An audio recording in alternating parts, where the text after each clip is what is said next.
Well, good morning.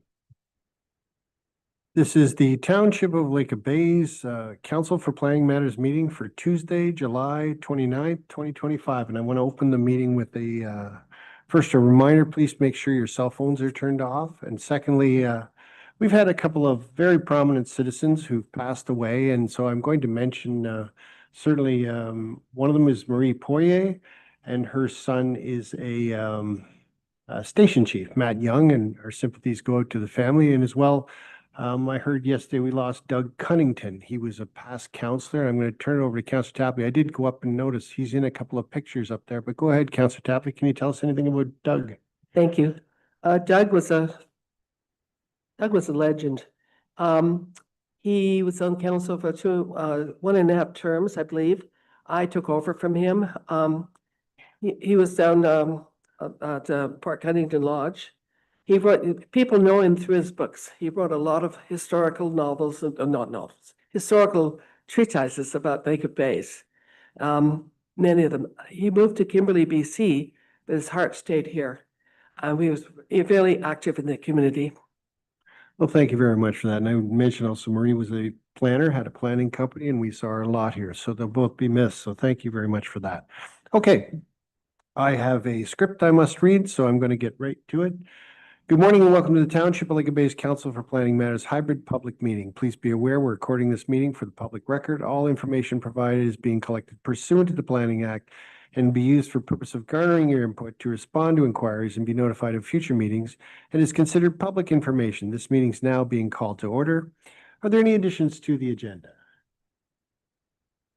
Moved by Councillor Croy, seconded by Councillor Papar. Be resolved, Council for Planning Matters meeting agenda dated July 29, 2025 be adopted as circulated. All those in favor? During this meeting, Council will be dealing with a variety of planning applications. Generally, the Planning Act requires the public hearing be held before Council makes a decision on an application. The public hearing serves two purposes. First, to present to Council and public details and backgrounds to the proposed applications, and second, to receive comments from the public and agencies before a decision is made. In this regard, I'd like to read the following statements. With respect to site-specific amendments to the Community Planning Permit Bylaw, under Section 34, subsection 12, the Council shall ensure that sufficient information and materials made available to enable the public to understand generally the zoning proposal that is being considered by the Council. The staff report in each application is available on the Township website, along with reports submitted in support of an application. Under Section 34, subsection 14.5, Council shall ensure that information is made available to the public regarding who's entitled to appeal. The applicant, a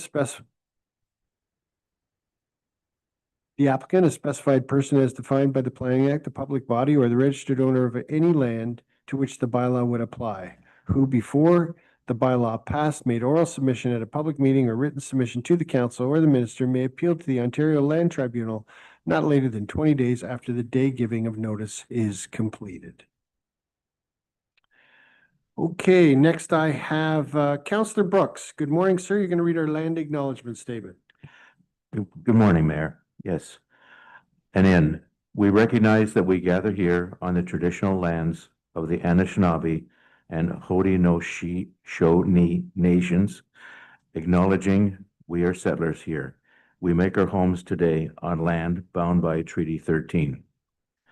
It is through the long stewardship over thousands of years and the forced sacrifices of the original inhabitants that we're able to make this beautiful place our home.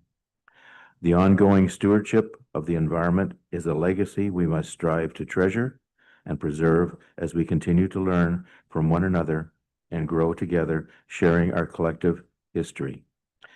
We invite everyone to investigate the findings of the Truth and Reconciliation Committee and the treaties that still bind us all, so that we may share this land with honor and respect. Miigwech. Miigwech, Councillor Brooks. Thank you for that. Okay, next up, I want to ask committee is disclosure of pecuniary. Do any of my fellow committee members wish to declare any pecuniary interest relating to any of the files being heard and state the nature thereof? Okay, thank you for that. We have no delegations.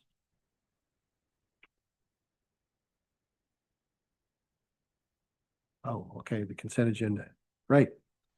Moved by Council Picard, seconded by Council LaCroy. Whereas items listed under the consent agenda are considered routine and enacted in one motion, council members may request one or more items be removed from the consent agenda for separate discussion and or action. Each and every matter of business contained in the consent agenda is recorded separately in the minutes of the meeting. And whereas Council of the Corporation of the Township of Lake of Bay has reviewed the consent agenda consisting of various proposed resolutions and bylaws, now therefore be resolved that the mayor and council approve and adopt recommendations contained in the consent agenda dated July 29, 2025, and direct staff to proceed with all the necessary administrative actions. No one's asked for anything to be pulled, so I'll go for the question. All those in favor? It's carried. Thank you. Thank you. Okay, we're into reports and bylaws. If you wish to speak to an application, you're required to raise your hand and come forward to the delegation stand, or if you're attending the meeting virtually, use the meeting controls to raise your hand and you'll be called by name to speak. Clearly state your name and address for the record. Explain your views on the application being presented by the applicant. Please note your comments will be recorded. Those who have spoken or provided written comments will be added to the mailing list to receive a copy of the decision.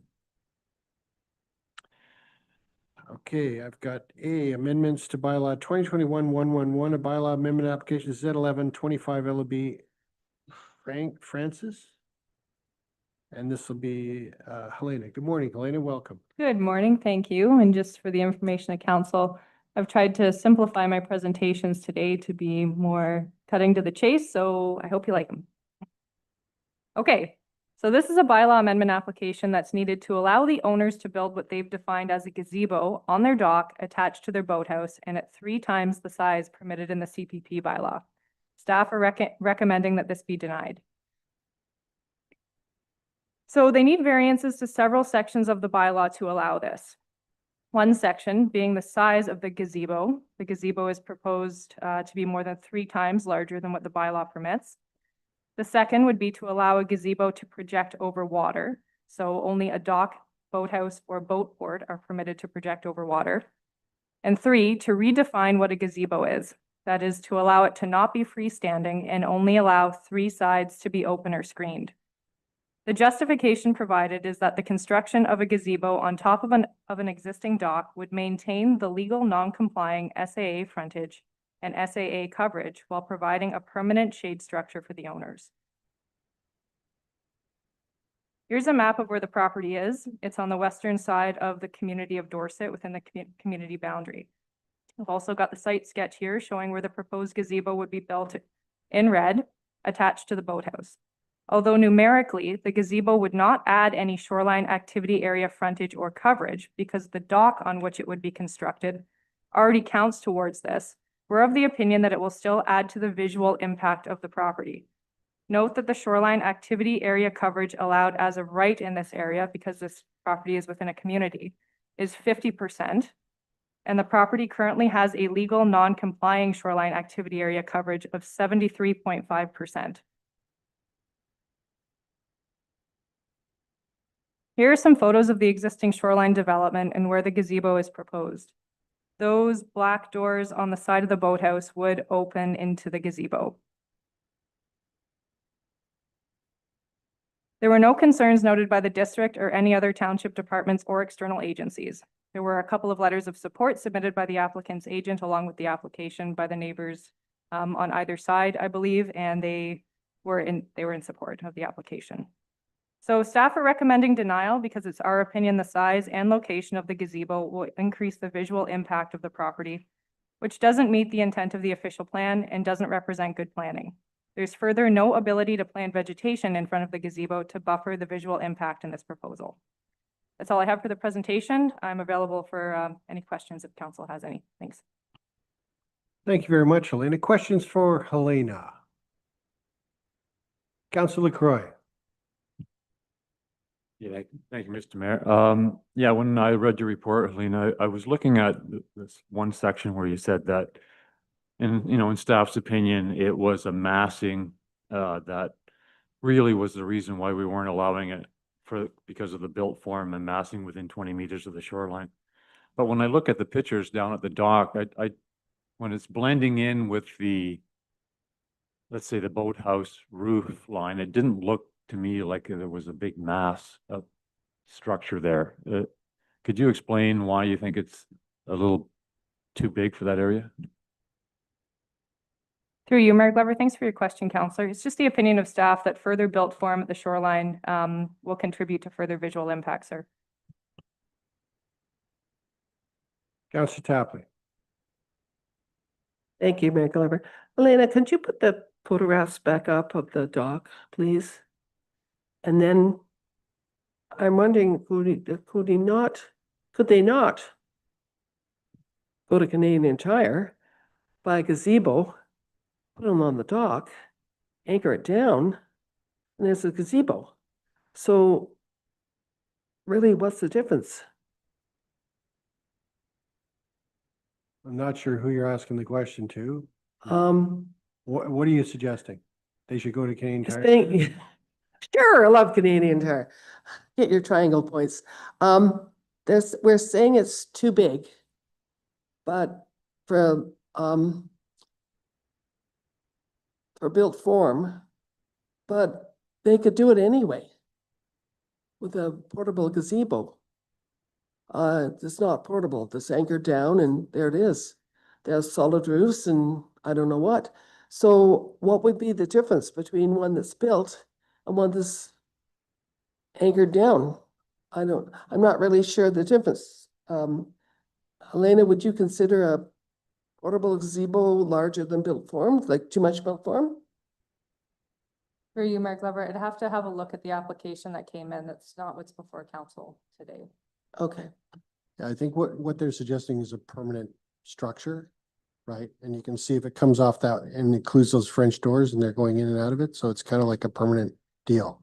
Where the other thing is just like a tent. understand It's a that. shade like an umbrella. Yeah, I understand that, but they make them with solid roofs and walls, so I don't. I know. Councillor Papard? Thank you through you to staff. I know that it's an existing dock and boathouse. How much larger is it than we would currently allow the existing structures? I sort of missed that. Through you, Mayor Glover. So this designation or zone in the bylaw permits a shoreline activity area frontage of 25%. The existing SAA frontage is 36.5%. The existing SAA coverage is 73.5%, where the permitted is 50%. So they already have more than like a typical waterfront residential property because they're within the community. And the existing boathouse is about 137.5 square meters in area, which is the maximum, pretty much the maximum that would be allowed in the bylaw. Thank you. So for my opinion, it's the frontage that's really sort of bugging me because you're also elevating up. You've already got way too much frontage and now you want to put another structure on that frontage right in front. And that's what's kind of sticking to my craw. Okay. Further? Not seeing any. Councillor Anderson, go ahead. Thank you, Mayor Glover, through you to Helena. So I understand that those figures are in excess of what they would be allowed. However, it is a legal non-complying property. Is that not correct? So in other words, that stuff is legally there. Is that correct? Through you, Mayor Glover, that's correct. Yep. So the dock and boathouse were constructed before the CPP bylaw came into effect. So before the CPP bylaw came into effect, within the communities, shoreline development wasn't regulated the same way. So that stuff was done before the CPP bylaw. So it is considered legal non-complying. That's correct. Okay, thank you for that. You want to go again? So I'll go to the agent. Good morning and welcome. If you can go to the podium.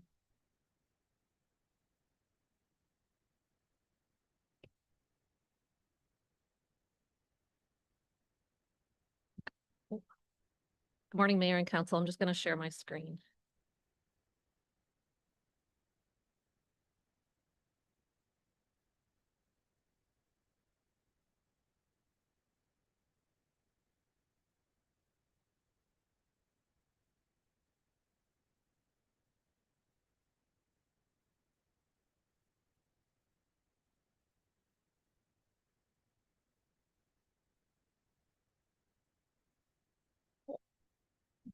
So good morning, Mayor and Council. My name is Melissa Markham, Melissa Markham Planning, 1025 Rebecca Lane, Huntsville, Ontario, P1H2J6. I'm here today on behalf of the owner of the property, John Francis. The purpose of the application is to permit the construction of a gazebo on top of an existing dock. As you can see in the photo, and this was shown by staff previously, this is the area of the existing dock where the gazebo would extend out from those doors. Relief is requested from the bylaws following. A gazebo is not to exceed 10 square meters. The proposed gazebo with a floor area of 34.8 square meters is proposed. The CPP bylaw, as staff mentioned, provides that no structure except for a dock, boathouse, or boatport can extend from the shoreline. The application is seeking relief to permit a gazebo to extend from the shoreline. And a gazebo definition is an accessory freestanding roof structure with open or screen walls enclosing a single area used for the purpose of relaxation. And the proposed definition is a gazebo is an accessory roof structure open or screened on 3 walls as it's proposed to be attached to the existing boathouse. As you heard from staff, no change to the existing legal non-complying shoreline activity area coverage or frontage are proposed through the application. The subject lands have a lot area of almost 9 acres and a lot frontage of 200 feet. The property is located within the community of Dorset. The subject lands, as you can see, are outlined in red, and they're irregular in shape, with the majority of the area to the rear of the property being left in a natural state. The subject lands are developed, as you heard, with a dwelling, a detached garage, and a dock and boathouse. The first 20 meters of the subject property is undeveloped, and the shoreline buffer, as shown in the photos, has been left in a natural state. I was out on the property as the ice was leaving the lake, so there are no leaves on these trees. This is essentially the winter condition for the property. As you can see, the dwelling is just beyond the 20-meter setback, and the dwelling itself is barely noticeable from the shore. The subject lands are unique and they're developed at a level that was previously approved by the township. So while you heard the existing structure is legal non-complying, as you heard, the community zones did not have the same development provisions for shoreline structures as the development permit bylaw in the waterfront designation. The owners at this point have struggled with protection from the elements, and they've gone through many umbrellas on the property, which have been destroyed by wind, and they're looking for a more permanent structure. They're aware that an awning or the gazebos, which were previously mentioned, would be permitted on top of the structure. However, in terms of the visual impact, it was their opinion that by extending the existing roof line over top of a sitting area, which, as you can see by the chairs on the dock, is already in existence. We're also aware that different canopies and boat shade structures are permitted on properties. They are not regulated by the bylaw either, and that would actually extend the frontage even further than what they have now. The owners are proposing, as shown on the drawing, no extension. They're trying to make use of the existing sitting area on the dock, which would be a gazebo of 375 square feet on top of the existing dock. The development will maintain the single-story height and be constructed on the dock. As you can see by the conceptual drawing in the top right-hand corner, no change. It's not a flat roof boathouse. It will maintain the existing height of the structure. As we had submitted on Friday last week, which was included in the agenda, I provided a response to the staff report that was provided to us last Tuesday with regards to the application. The first comment that staff had mentioned was that the increase in built form and massing is not in keeping with the official plan. In the letter that I submitted to the municipality, I included all of the provisions that were talked about or the policies in the official plan that staff were referring to. No, D10 was providing that design with nature, development be designed to maintain, fit into, and use the natural characteristics and features of individual sites. The proposed development has been designed to fit into the individual site. It will provide shade on an existing dock where an umbrella, awning, temporary structure, or a cantilevered structure could be erected with no requirement for planning.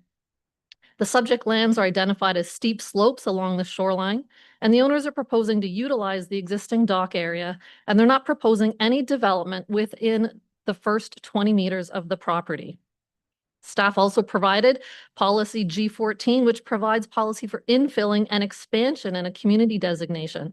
As I mentioned, these lands are within the community of Dorset. No change to the community is being proposed through the application. Further, G22 provides design and site plan control within the community that development and redevelopment should occur in accordance with the community design guidelines and should consider certain criteria. It's our opinion that the development proposed has considered the criteria provided for in that policy.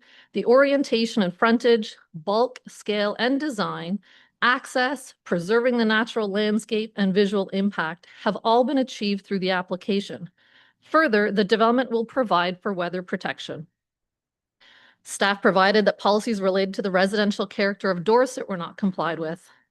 It's our opinion the proposed development is lower density residential along the shoreline. There is no change to the existing use on the property, which is residential. The proposed development is in keeping with the character provided. Staff further provided that H18, which is a waterfront policy, provides design principles for the waterfront area, which should be implemented for development as appropriate for the area and the use proposed. Further in my presentation, I'll look for what would be appropriate in this area. The proposed development is appropriate for the area and the use.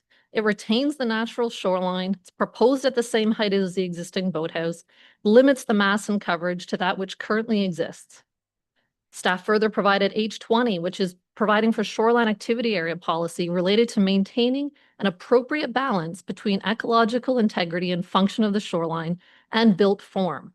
Once again, there is no increase to the existing shoreline activity area coverage or frontage through the application.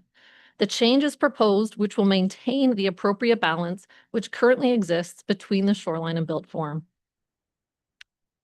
Staff further provided that the natural setting is not being maintained.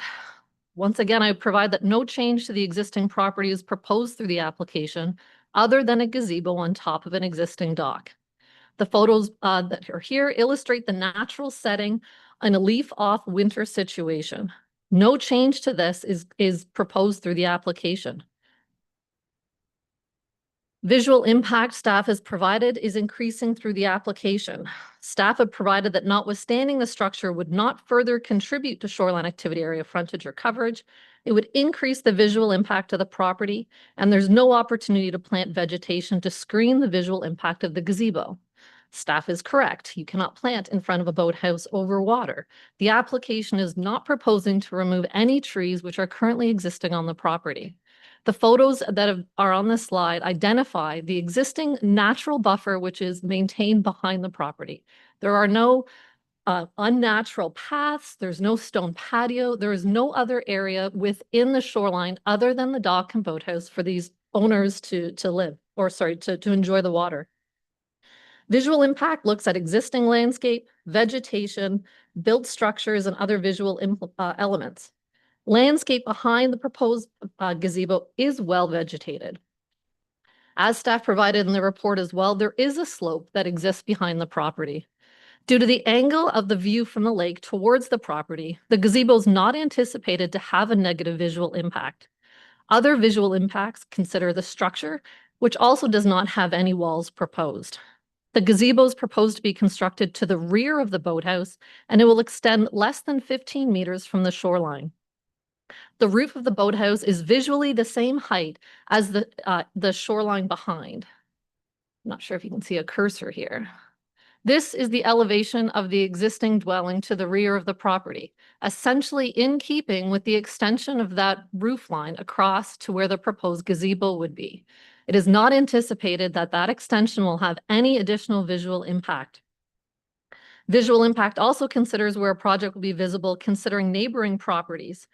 The closest property across the lake is approximately 1 kilometer from the subject lands, which you can see in the photos to the side. The shoreline structures of adjacent lands to either side are located about 72 meters to the west and 80 meters to the east. These owners have also submitted letters of support for the application that's here before you.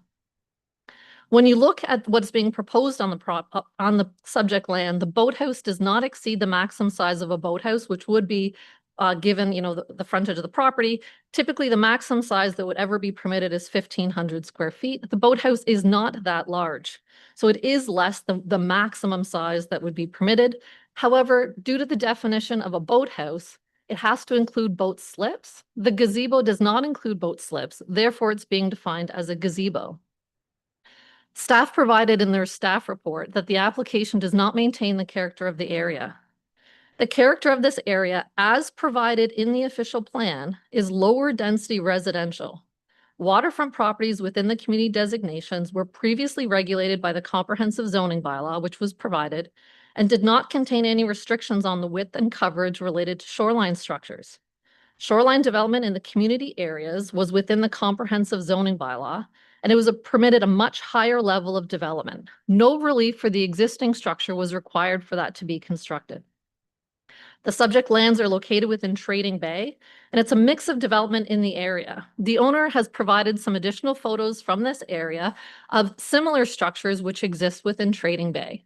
These are two photos of docks and boathouses. However, the difference as well with these is that there is what would be defined as a gazebo today, but they're flat roofed areas, which also allows for a second story sitting area for both of these structures. In my opinion, what's being proposed is no different in character than these structures that are currently existing within this bay. Further, it's only a single story. There is no flat roof component. The owner also provided pictures of other boathouses that exist within Trading Bay. These are essentially what were being discussed previously. These are flat roof boathouses where gazebos have been constructed on top of the first story. The visual impact of these structures, in my opinion, would be much greater than what's being proposed for the application, which is essentially extending it along an existing dock. And looking at the character of the area, it's a mix of development in Trading Bay. It is not just a mixture of docks. It has boathouses and larger structures which were permitted to be constructed under the previous bylaw. Staff have further provided that the structure is 3 times that which is permitted for a gazebo. However, once again, I would go back and say that this is a zoning bylaw amendment or bylaw amendment that's being proposed in conformity with the township official plan. The subject lands are well under the maximum lot coverage, and the size of the gazebo is to cover an area of the dock which is currently being used for sitting. Concerns raised by public and agency, as you heard today, as staff set out in their report, letters of support from adjacent property owners were submitted. No concerns or objections have been raised by the public or any agencies for this regarding the application. I would conclude by providing that the application as requested represents good planning, and I'm here today to answer any questions you might have. Okay, thank you for the report. Any questions, committee, for the agent? Go ahead. Thanks, Melissa.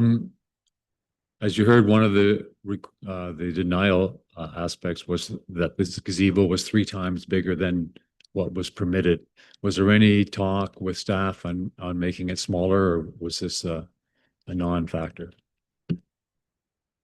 Through you, Mayor, through the pre-consultation meeting, unfortunately, the planner that I met with through the pre-consultation essentially had just addressed what the policies and the provisions would be required for relief. It's my opinion in that pre-consultation that no concerns were raised regarding the application, and therefore the applicant moved forward with the application based on the meeting that I had with staff. Councillor Anderson. Thank you, Mayor Glover. Certainly appreciate the staff position. I certainly appreciate Melissa's input. Lots of things to think about. When I read the report, I didn't, and looked some of the photos and so on, and knowing the bay, I didn't agree with the staff in terms of increased massing. In this case, because of the type of roof line, I felt that it was something that really fit.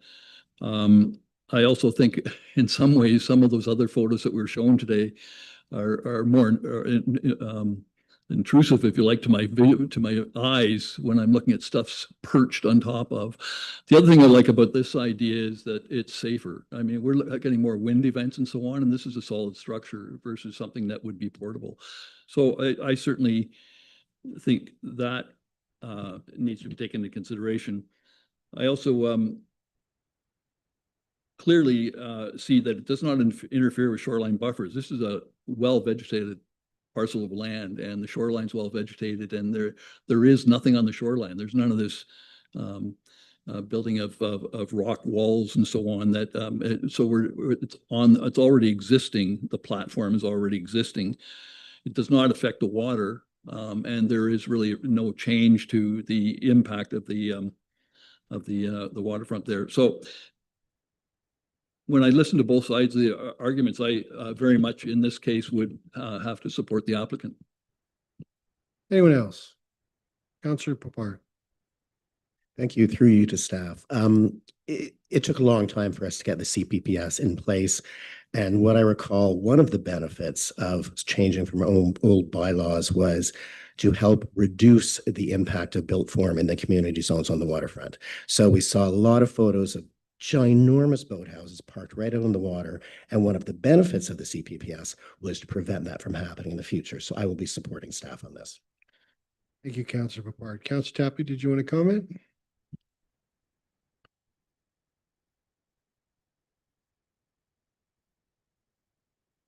This boathouse is the maximum allowed size. Is that correct? Through you, Mayor Glover, it's almost to the maximum size. So the maximum permitted size in the CPP bylaw is 138 square meters, and for the building permit on file, it's 137.5 square meters. Okay, so they've got 1 meter to play with. I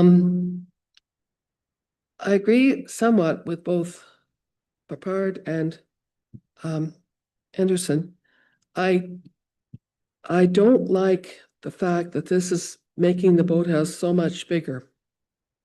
You look at that roof, you look at the roof line, and the boat is gonna look from large, too large. Because there's other boathouses that are too large and ginormous. This is not an argument to make the next one bigger. We wanted to stop that. So I'm not really in favor of it because the, as presented, the boathouse roof line makes the thing massively bigger. Okay, thank you for that. Any further questions for the agent? Are the owners here? Are they online? Is there anyone? Okay. Yeah. Sure. Is there any members of the public wish to speak to this file? There's nobody. Okay, so I'll turn back to staff. Do you have any additional comments that you'd like to add or clarification? Thank you. Yeah, just a couple of clarifications. So staff did note concerns regarding the gazebo size at the pre-con stage, and that it did appear that the gazebo was more of a boathouse addition. It was encouraged that the applicant apply for what it was they believed the application was for, which is a gazebo. So that's what's before council today. And just to clarify and reiterate, the purpose of the application is to allow a gazebo greater than 3 times what the bylaw permits to be constructed on a dock over water, which is not allowed, as well as attached to a boathouse. Staff are recommending denial, as it's our opinion that the gazebo will add to the visual impact of the property, even though it's not numerically contributing to the SAA numbers. That's all I had to follow up. Thanks. Thank you. Any further questions? Councillor Croy. Staff, when we looked at the other boathouses that had the freestanding structure with the flat roofs on top and the sitting areas, would that today be considered a gazebo? Like obviously when it was built, that was a freestanding structure, not a gazebo. Was there a change in the definition? Through you, Mayor Glover, that is a good question. I would have to go back and look at the bylaws side by side to see if there was a change in the definition, but those ones with the gazebo on top of the flat roof is kind of interesting. It would be interesting to look at those from a compliance perspective. So if I may, I would just say that I would rather see this gazebo built on this particular application than a freestanding structure with a flat roof boat sitting area on top. So to me, it blends in very nicely with the boathouse and in the area. I don't see it as a massing myself. So Okay, but that's your personal Well, yeah, opinion. You that's don't what have I'm saying. planning justification for that. It's just your opinion, as is George's. Of that course. You just don't think it's a, did you want to say something, Taka? Through you, Mayor Glover, to follow up on the question to Helena, building permit would not have been issued for any of those gazebos on top of the flat boathouses. Right. Okay, any further comments or questions? Okay, I want to make a bit of a couple of comments. First, as I had said, there's no justification for those opinions. They're just opinions of what you see. I actually see in the drawings, to me, it looks like it almost doubles the size. You got to remember too that some people like to sit in the sun, so that they're going to be moving chairs outside that again. So you're going to have more mass on the dock. Shoreline massing is something that the CPP is in place to protect, as was told to you by the lake associations that you heard of that are very much in support of it. And I'd also just like to say, just again, I'm not sure, but looking at the drawing, that structure is almost twice the size when you see it from the water. So I will be voting with staff on this. Is there anyone else wants to make a comment? Okay, I have a resolution moved by Councillor Godard, seconded by Councillor Tapley. Whereas the Council for Planning Matters Corporation of the Township of Lake of Bays hereby receives a staff report bylaw amendment application Z1125 LB Francis, 1162 Main Street, Unit 2, roll number 442703000805-206, dated July 29th, 2025. And where the applicant has submitted bylaw amendment application Z1125 LB Francis to permit a gazebo with a gross floor area of 34.8 square meters to be located on the existing dock attached to an existing boathouse and to redefine a gazebo for the subject property. Be it resolved that application Z1125 LB Francis be denied. For the question, all those in favor? Are there any opposed? It's carried. It is carried, right? Yeah, it's carried. Okay, thank you.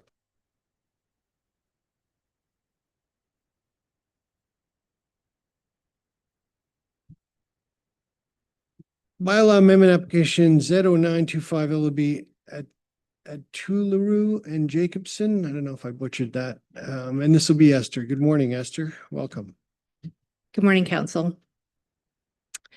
Application Z0925 has been submitted for a vacant property located near the end of Tom Thompson Lane on Dottie Lake. This application is requesting approval to permit an alternate building envelope from what was previously approved. The subject lands were part of a larger parent property originally owned by Hutchinson Forest Products, Inc., from which several smaller lots were created by way of the consent process in 2013, in 2015, and again in 2016. It is the opinion of staff that the proposal maintains the general intent of the Township Official Plan and represents good planning. Staff are recommending approval of this application.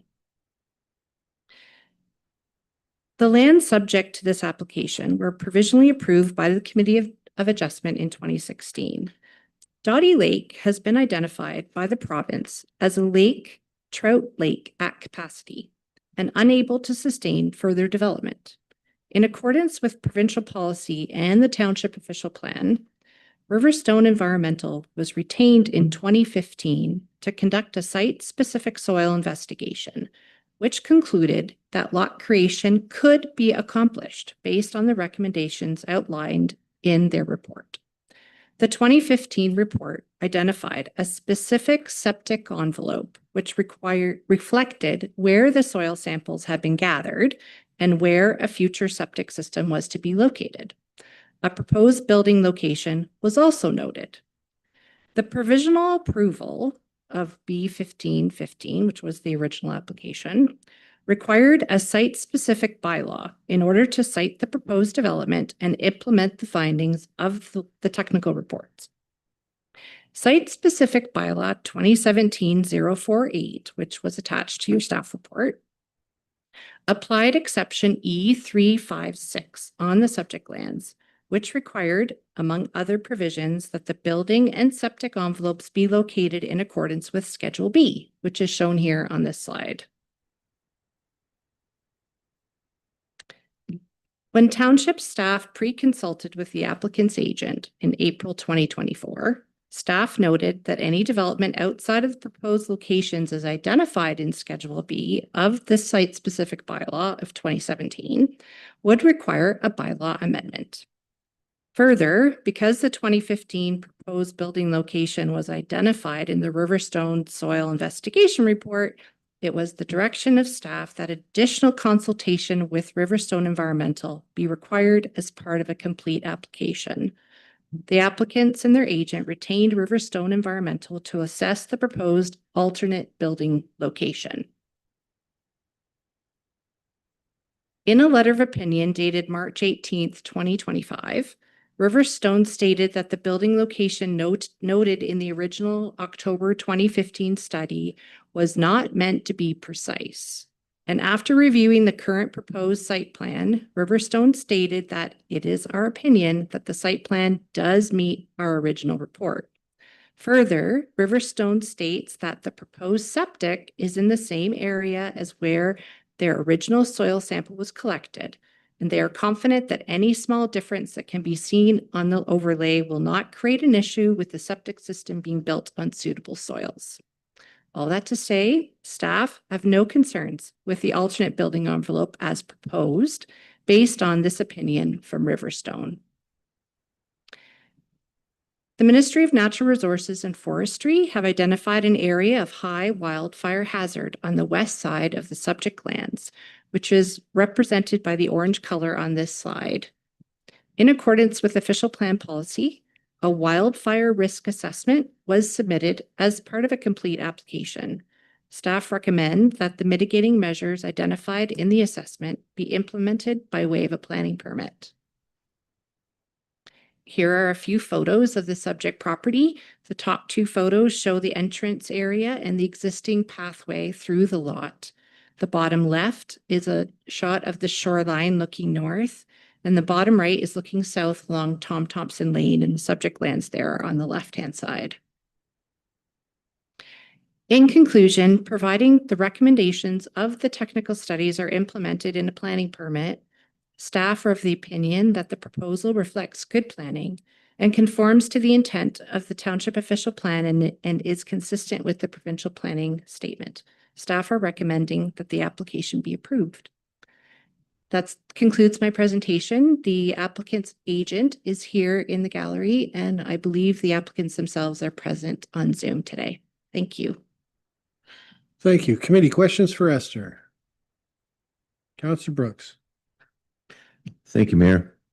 Thank you, Esther, for your report. In the report, it speaks to an activity area, and it's shown on Appendix B, but I don't see Appendix B. Second. I see Schedule B, but I don't see Appendix B. It's at the very end of the staff report Okay, after the draft bylaws. okay. One of the concerns that I have with that, I guess, is in concert with the dock, is there is extensive type 1 fish habitat on this property. So I just want to make sure that we're staying out of that area. Through you, Mayor Glover. It is the opinion of staff based on the Hutchison Soil Investigation Report, which identifies where the type 1 fish habitat is, that their proposed location for their future dock is outside of that area. Okay. Further questions for Esther? Thank you. Not seeing agent. Could the agent come forward, please?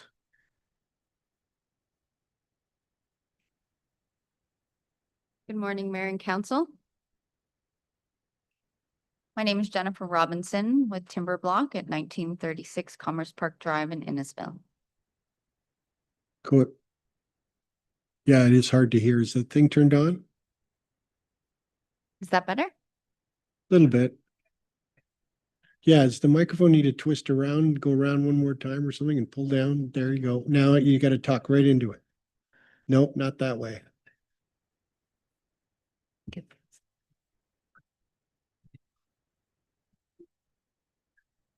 Sure. There we go. Okay, welcome. Good morning. Go ahead.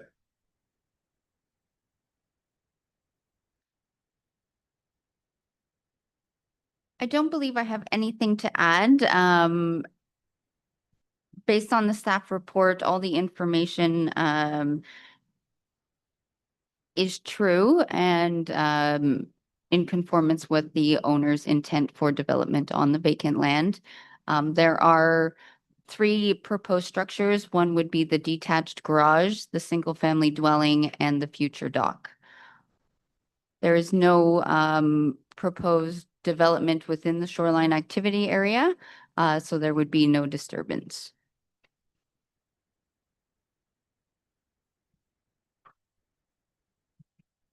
Okay, is that complete your report? Thank you very much for that. Any questions for the agent? Councillor Brooks?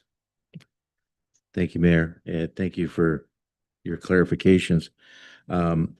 It needs to be shared that Lake Bays is pretty clear in its support of the Ontario Building Code and restrictions of permanent residences on private roads. But notwithstanding that, in our review, we look at it and say one of the requirements, regardless of permanent or seasonal, is the need to support the fire service and its ability to get vehicles in and out. And I'm not clear how that's being handled.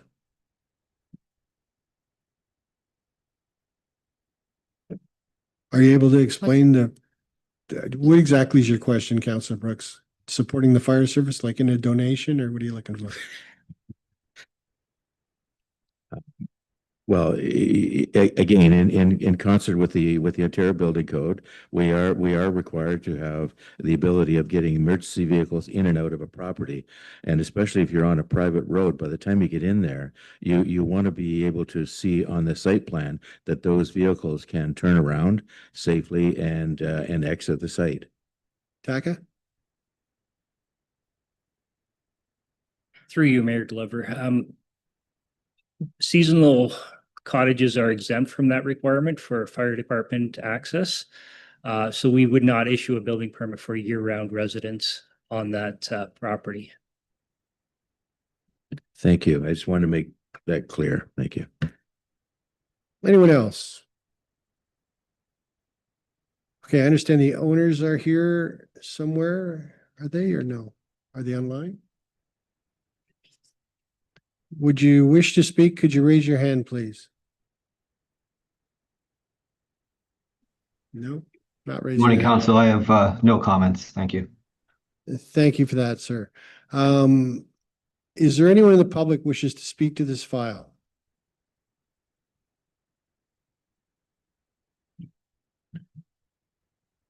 Okay, I don't see any further questions, so I'll read.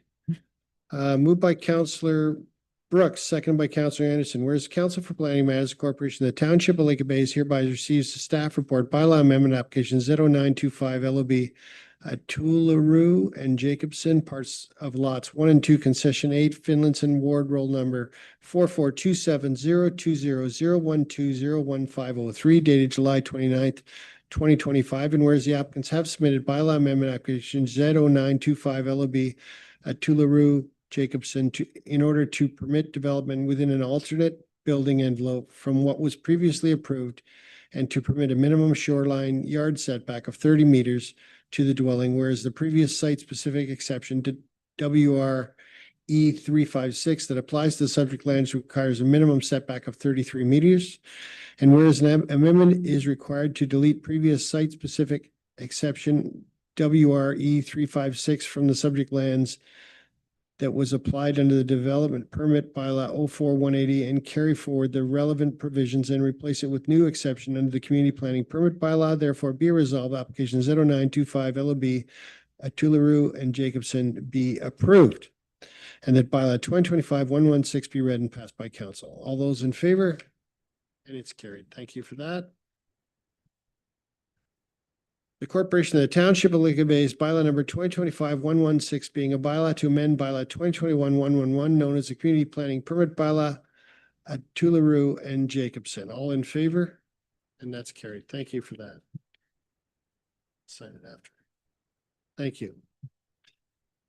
Okay, moving along, we're into council variations, we are. Council variations to bylaw 2021-111, community planning permit application CPP 059-06025 LOB, Township of Lake Bays. And this will be the report by Craig Matheson, and he is here or online. I am here.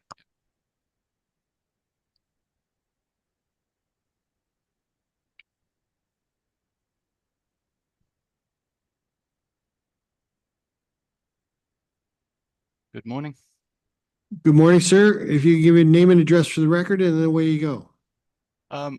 My name is Craig Matheson. I'm a planner at Skelton Bromwell and Associates, and I wrote the staff report for this application on behalf of the Township of Lake of Bays. I have a presentation. Is that on the screen, or do I need to share mine? No. Okay, so I'll begin. This presentation relates to the address of 1012 and 1014 Dwight Beach Road for a planning application for an addition to the Dwight Library and Community Centre and a proposed shared parking arrangement with the Township Municipal Office. Slide 2, please. The subject property is home to the Dwight Library and Community Centre, which is located right next to the Township Municipal Office. This site has frontage along both Dwight Beach Road and Highway 60, with access provided from Dwight Beach Road. In terms of land use, the property is designated as institutional and it falls within the area governed by the township's community planning permit bylaw. There is a natural watercourse located on the lands west of the site, which has an environmental protection designation that encroaches into the site's western boundary. Slide 3, please. The township is proposing an addition to the existing Dwight Library and Community Centre. The addition would be just over 310 square metres in size. There will be a total of 50 parking spaces for the library community centre, 14 of which are located off-site on the neighbouring municipal office property.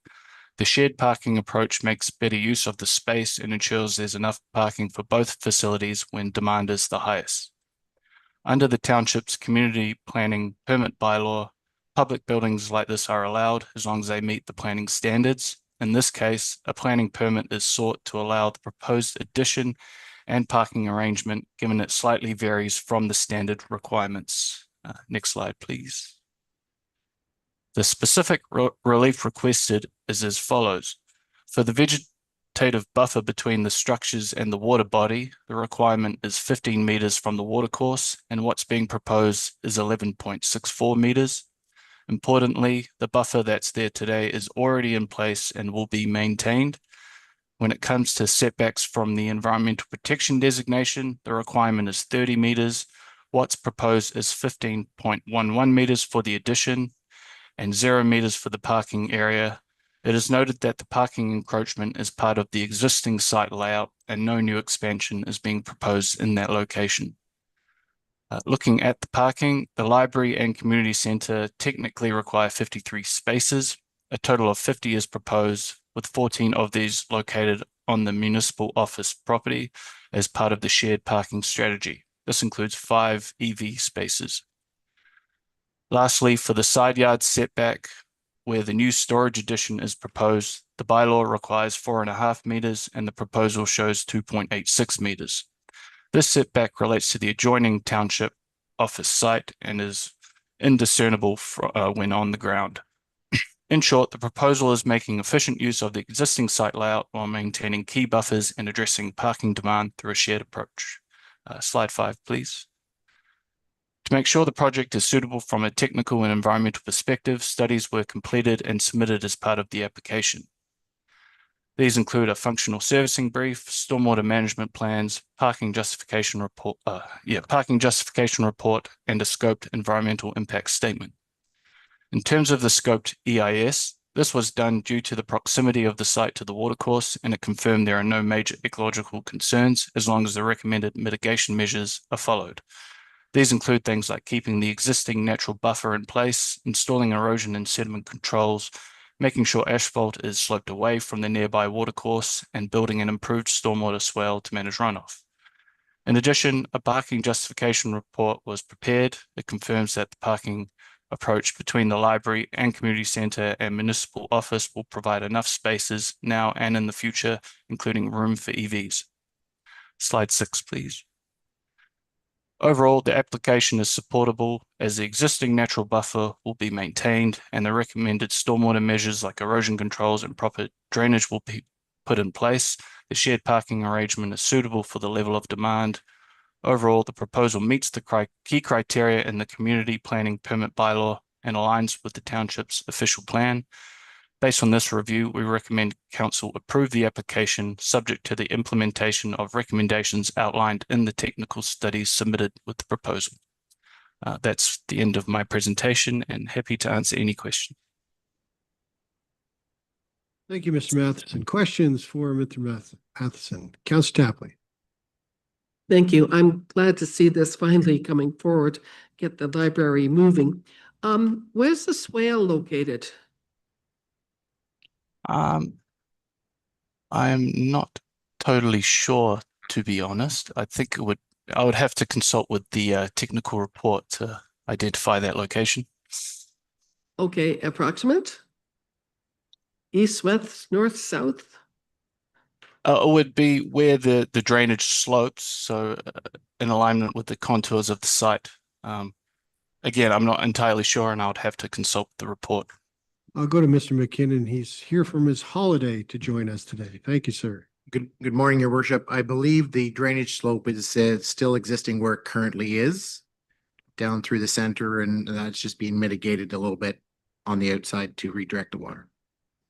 Okay, thank you. Further questions for Mr. Matheson? Councillor, go ahead. If I may, through your mayor, just a comment, like I didn't imagine the huge amount of work that the planning staff has had to go through and yourself. This is a great report and appreciate all the efforts of everyone and certainly looking forward to the build. Okay, further questions?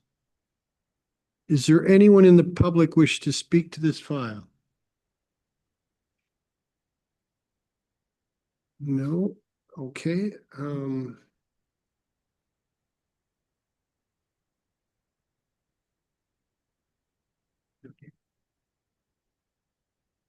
yeah, please. Yeah, we're going to put the resolution up on the screen because it's several pages. I'm going to read just the first part, I guess, and wherever else I have to go.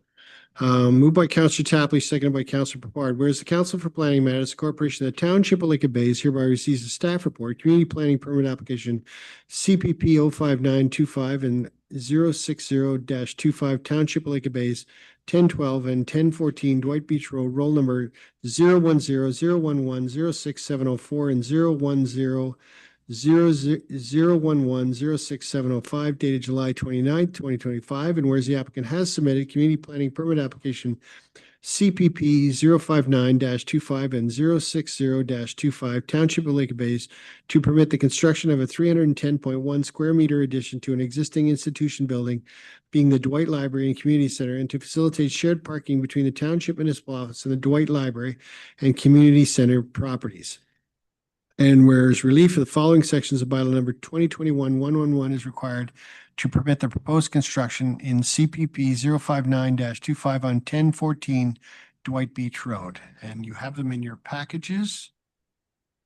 What's this last one here? It's a map. Just this. Now therefore be resolved, the criteria as outlined in section 2.13 of the community planning permit bylaw is fulfilled and community planning permit application CPP 05925 LOB Township of Lake Bays be approved in accordance with attached Schedule A, subject to the following conditions which are on the sheet and in your packages. So for the question, all those in favor? And it's carried. Thank you. Okay, thank you very much for that. Now, I got a number of questions from councillors. I was just wondering if we could just quickly entertain next steps for the library. Sorry?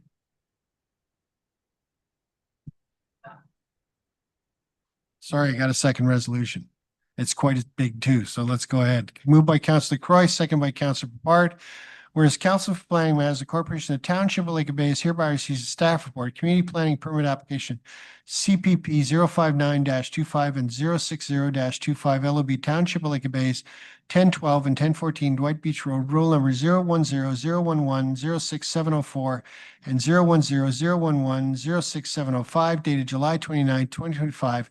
And whereas the applicant has submitted community planning permit application CPP 059-25 and 060-25 Township of Lake of Bays to permit the construction of a 310.1 square meter addition to an existing institutional building, being the Dwight Library and Community Center, and to facilitate shared parking between the Township Municipal Office and the Dwight Library and Community Center properties. And whereas relief of the following sections, bylaw number 2021-111 is required to permit the proposed construction for CPP 060-25 on 1012 Dwight Beach Road.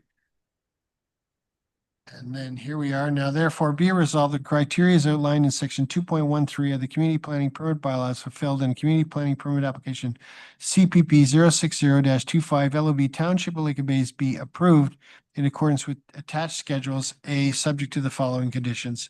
And there's a number of them there. All those in favor?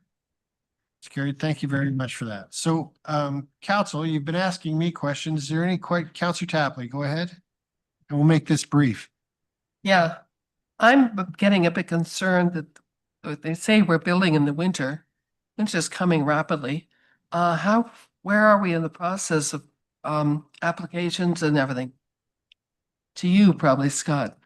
Go ahead, Mr. McKinnon. Through you, your worship. So, our building department was very cooperative and allowed us to apply for our building permit while we were in the planning process, which is something we are very thankful for. It's not normally a thing they do. It may be because I control the heat and air conditioning in their offices, maybe. Anyhow, we just have a few little things we're tweaking with that. And then hopefully, if everything goes according to plan, 4 weeks, we'll be starting construction. Okay, any further questions? Wow, okay. Well, thank you very much for that. Okay, moving along to community planning permit application CPP 046-2025 LOB Gould. And this will be Arla. Good morning, Arla, and welcome. Good morning, thank you. Alrighty, CPP application 46-25 LOB has been submitted for a property at 2163 Highway 60, Unit 2. And the applicants are requesting approval in order to construct a 180 square meter addition onto an existing dwelling, resulting in a reduced rear yard setback of 9.5 meters, where 19 meters is required. Staff are recommending approval of this application. Staff pre-consulted on this application with the owners before the application was submitted. The property has approximately 330 meters of frontage on Highway 60 and approximately 3.4 acres of lot area. The property is well vegetated and developed with an existing dwelling, detached garage, and small accessory structures. The property has a unique orientation in that it has frontage along Highway 60 and a closed portion of Highway 60 that is privately maintained. In accordance with the definitions in our community planning permit bylaw, as access to the lot is gained from the privately maintained closed portion of the highway, that is considered the front yard, and the road frontage along Highway 60 is considered the rear yard. On the screen before you, the photo shows the road frontage along Highway 60 with a substantive natural vegetative buffer, and the site plan shows the existing structures in yellow and the proposed addition in red. The existing dwelling has an established rear yard setback of 19.6 meters, and the application proposes to construct an addition at the rear of that dwelling, bringing the structure closer to the rear yard at 9.5 meters. There is forested vegetation between the rear of the dwelling and the highway, and the image on the top right shows you kind of the side and rear of the dwelling, and you can see that beyond the cleared portion, there is substantial forest buffering the structure from the road. The subject lands were identified to contain stratum 1 deer wintering habitat at the pre-consultation stage. And to address this constraint, the applicant retained Frycorp Ecological Services to assess the proposed addition's impacts on sensitive deer habitat. The senior biologist confirmed that the subject lands have no potential for deer wintering habitat due to the proximity of the highway and the lack of continuous coniferous tree cover. It is further the biologist's opinion that the building addition in the proposed location will have no impact on any potential deer wintering habitat in the future. Staff have no concerns with the comments provided by the biologist. The photos on the screen show you the existing structures. The top left shows the existing dwelling. Bottom left shows the existing detached garage. I already spoke about the top right image, and the bottom right image shows the natural forested buffer that's proposed to remain. The applicants have already applied for and been granted approval from the Ministry of Transportation for the proposed addition and included a copy of their MTO permit that was issued as part of this application. In terms of comments, there were no concerns raised by other departments. The fire department had noted some specific requirements that will need to be addressed pertaining to fire access. But further, the district confirmed they have no concerns with the approval of this application. Overall, staff are of the opinion that the proposal reflects good planning, maintains the intent of provincial, district, and township policy, fulfills the criteria in section 2.13 of the community planning permit bylaw, and would have minimal negative impacts on adjacent properties or integrity in the rural area. Staff have no concerns with the approval of this proposed addition. The owner is present today if you have questions for him, and I'm also available if you have questions for myself. Okay, Arla, thank you very much for the report. Committee questions for Arla. Councillor Brooks. Thank you, Mayor. Through you to Arla. In looking at it in site plan, I have to say the addition appears to be bigger than the original house. So does staff have no issue with septic?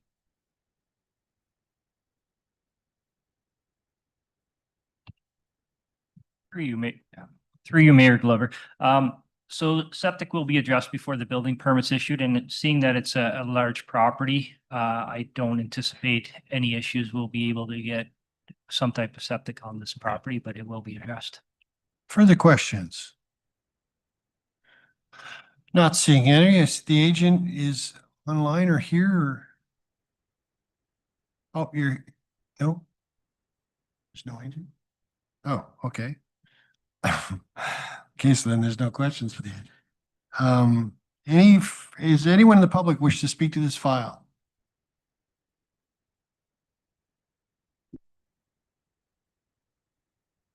Do you have any additional comments or clarification from staff? No, just that the owner is present if you have questions for him. Okay, the owner is present. Any questions for the owner? No. Okay. Moved by Councillor Goodard, seconded by Councillor Anderson. Whereas the Council for Planning Matters, the Corporation of the Township of Liquid Bay hereby receives a staff report. Community Planning Permit Application CPP 04625 LB Gould 2163 Highway 60 Unit 2 Roll Number 442702000206303 dated July 29, 2025. And whereas the applicant has submitted a Community Planning Permit Application CPP 04625 LB Gould to permit the construction of an 180.7 square meter addition to an existing single-story dwelling resulting in a reduced rear yard 9.5 meter to the proposed addition. And whereas relief of the following section of bylaw number 2021-111 is required to permit the proposed construction. That's there in your package and on the screen.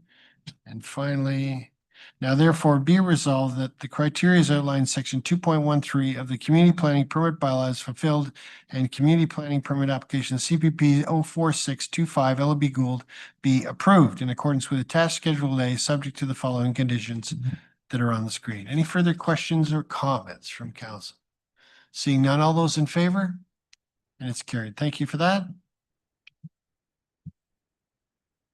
Okay, we're on to community planning permit application CPP 03925 LB Hazelwood, and this is Helena. Yes, good morning again. Okay, just bringing up the presentation. Okay, this is a council variation CPP, essentially a minor variance application. Staff are recommending approval of this application conditional on the submission of a planting plan. So there's an as-built garage on the property that is too close to the road. The garage is 12.77 meters from the road, where the bylaw requires it to be 19.5 meters. This is somewhat due to the fact that Limberlost Road is a district road and requires a greater setback. The property is in Stratum 1 deer wintering area, as well as within the influence area of a waste disposal site. The applicant, Scott Hutchinson Environmental, to do both a deer wintering assessment and a D4 study, both of which concluded there were no concerns over the proposed garage setback. Here's a map of where the property is, just north of the community of Hillside in the Sinclair ward. The applicants actually got a surveyor to confirm the actual setback from the Limberlost Road road allowance to confirm the setback. The proposed setback is in yellow and again is 12.77 meters, where the bylaw requires 19.5 meters. There were no concerns noted by the district or any other township departments or external agencies. To maintain the rural forested character, staff recommend that a vegetated buffer be planted between the garage and the road. This is included in the draft resolution before council. Overall, staff are supportive of the application and recommend that it be approved pending the planting plan. I'm available to answer any questions. This one's pretty straightforward, and the owners are present in the gallery as well. If they wish to speak, or if you have any questions specifically for them. Thanks.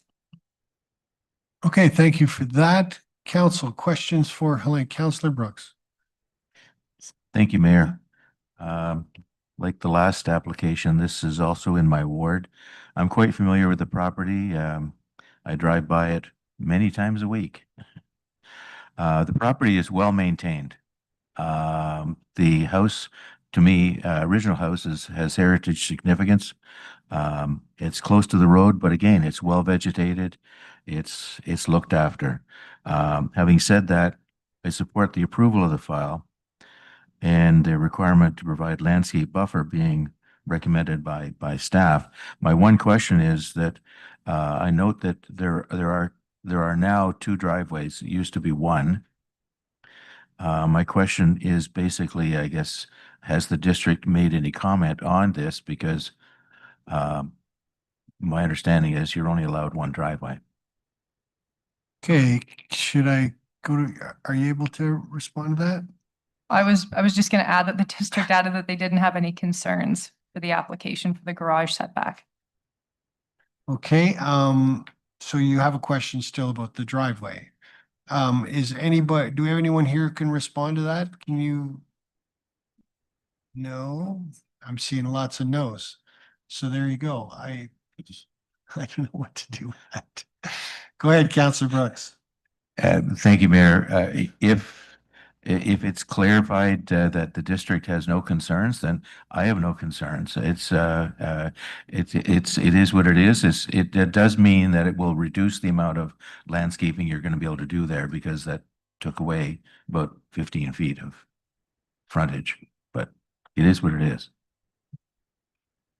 As I said at the beginning, I am in support of this application. Okay, thank you for that. So I assume there's no agent, or no? No, okay, and so that you're the owners, would you wish to say anything? It's kind of fun to walk up and.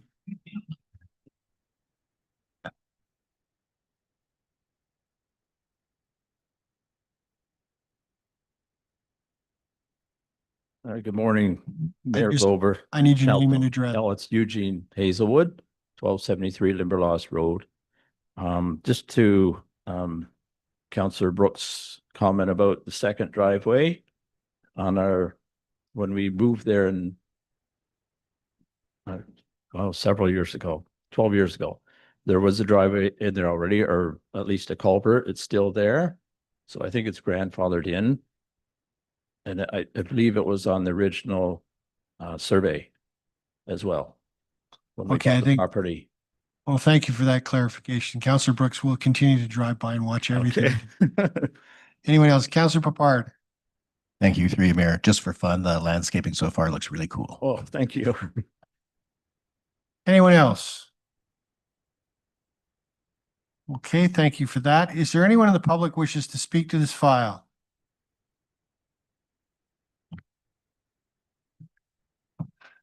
Seeing none, I have moved by Councillor Anderson, seconded by Councillor Brooks. Whereas the Council for Planning Matters Corporation of the Township of Lake Bay hereby receives a staff report.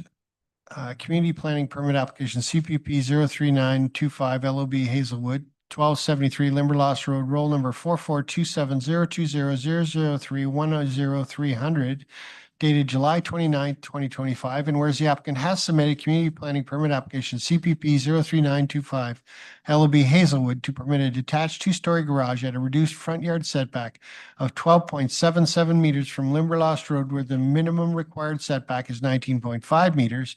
And whereas relief from the following section of bylaw number 2021-111 is required to permit the proposed construction. On the screen is the rest of the details. Now therefore be resolved, the Council of Planning Matters Corporation of Township of Lake Bays hereby provisionally approves this application pending the following, which are also on in the planting plan that was mentioned. Any concerns or questions? All those in favor? It's carried. Thank you. Thank you very much. Thank you. You did a great job.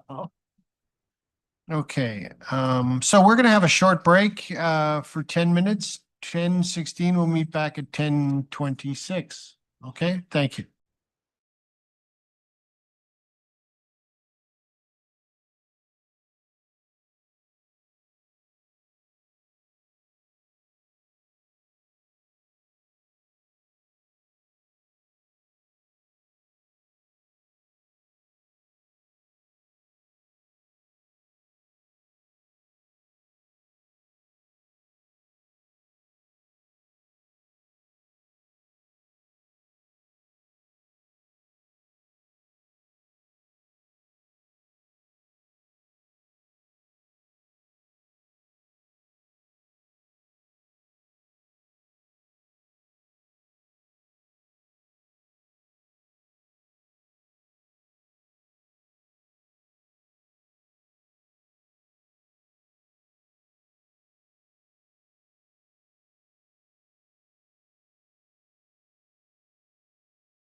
Okay, thank you very much for that. We're back and we are into bylaw 2025-117, being a bylaw to amend bylaw 2021-111, known as the Community Planning Permit Bylaw Township-wide Housekeeping Amendment Number 2, Parking Provisions. This will be April.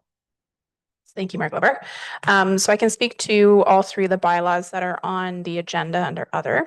So this first bylaw is, as council will recall, there were amendments to the community planning permit bylaw township-wide for parking provisions. So this came forward to council and the public in April and June at those planning council meetings.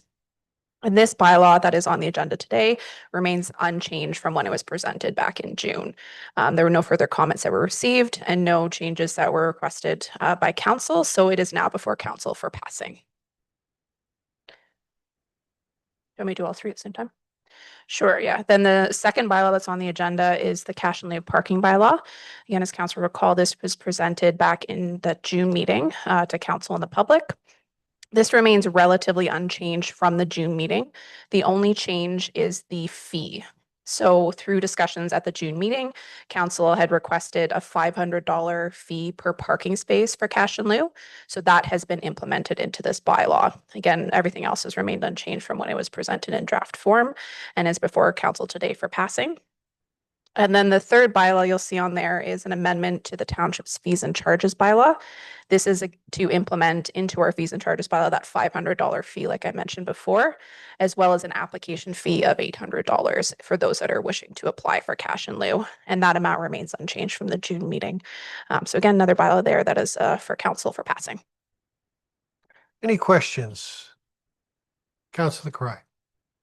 Thank you, Mr. Mayor. Certainly agree with everything. I just wondered, when it says cash or lieu, $500, it doesn't say whether it's a one-time fee or whether it's yearly. Just wanted to make sure that which it is. April? Yes, through you, Mayor Glover, it is a one-time fee that those cash and lieu parking fees are required. Any further questions? Okay, I'm going to read the bylaws and vote on each one individually, right? Yeah.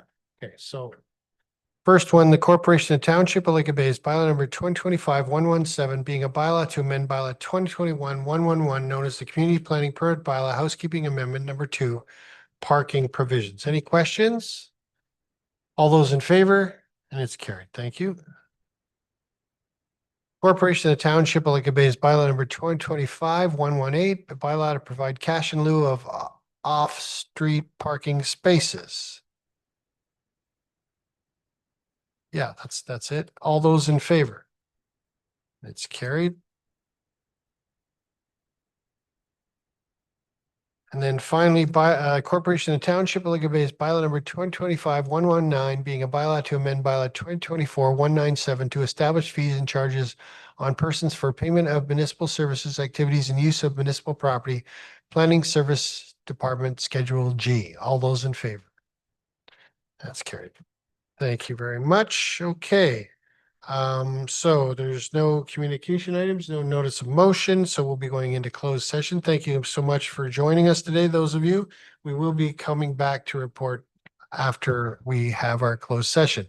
Moved by Councillor Brooks, seconded by Councillor Anderson. Be resolved that in accordance with section 239(1), and 3.1 of the Municipal Act C-25 SO 2001 as amended, the Council of Corporation of Township of Lake Bays will convene in closed session at 10:30 a.m. for discussion regarding Planning Services Department litigation, potential litigation, including matters before administrative tribunals affecting the municipality or local board OLT matter. Illness. I had problems before with that. Illness. Islands. All those in favor? It's carried. Thank you.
Okay, we're out of closed session, moved by Councillor Anderson, seconded by Councillor Brooks. Be resolved, the Council Corporation of the Township of Lake Bay is reconvened at 10:37.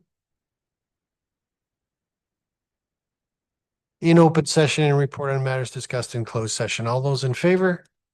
It's carried.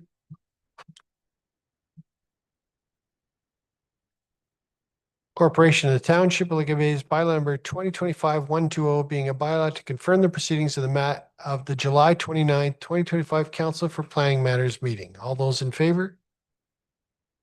It's carried.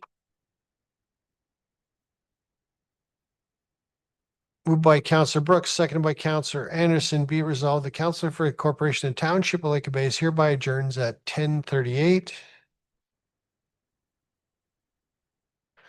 To meet again on August 12th, 2025 at 9 a.m. in a hybrid meeting setting. All those in favor? It's carried. Well, thank you very much for joining us today. Thank you, staff, guests, council, everyone. And we're approaching halfway through the summer, so enjoy yourselves. Have